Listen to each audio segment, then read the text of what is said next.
talk about streaming royalties.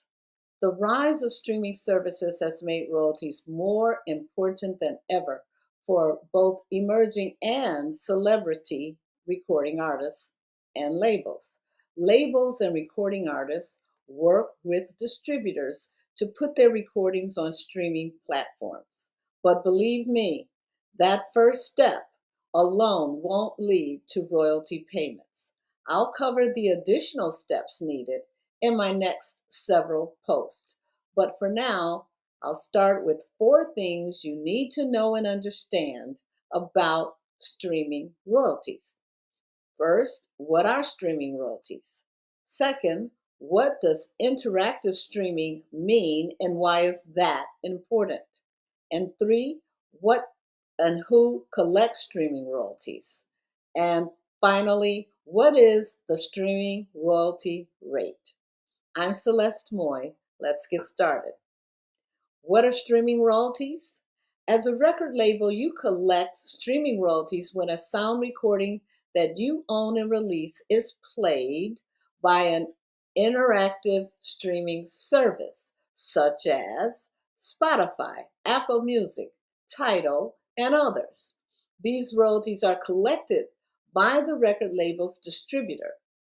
Number 2, what does interactive streaming mean and why is that important? Well, this is actually a defined term under Section 114D2 of the Copyright Act.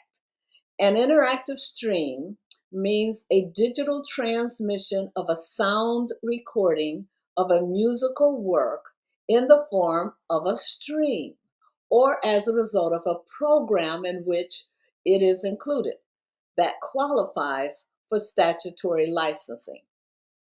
And more importantly, interactive streams generate both performance royalties and mechanical royalties. Interactive streaming is when a user chooses exactly what they want to listen to on a subscription based service like Spotify, Tidal, and Apple Music. A stream must be played for at least 30 seconds for the artist or the label to receive their respective royalty payouts. So, who collects streaming royalties? As a record label, you collect streaming royalties when a sound recording that you own or release is played on an interactive streaming service. And these royalties are collected by the record label's distributor. Or if you upload your recording yourself, you could receive these streaming royalties directly. But just uploading your recording alone is certainly no guarantee you'll receive anything as a result. So, what is the streaming royalty rate? If you are an artist who has signed an artist agreement with a record label, the record label will use the streaming royalties it collects from its distributor to pay you your streaming royalties based on the terms of the record label's agreement you signed. Streaming royalties payable for releases of sound recordings are typically split between the recording artist and the record label. Because the record label, however, finances the marketing and or production of the release, it will take a sizable stake, uh, typically around 50%, in the future royalties generated by that sound recording.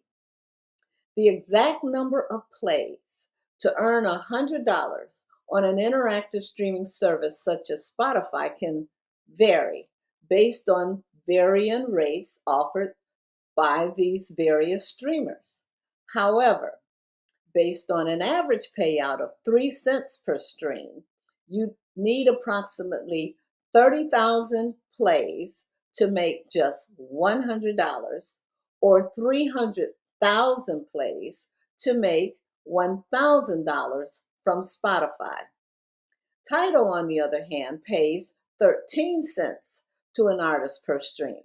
So for an artist to make $1,000 off a single song on Tidal, the song will have to be streamed just 76,924 times. as compared to 300,000 times on Spotify.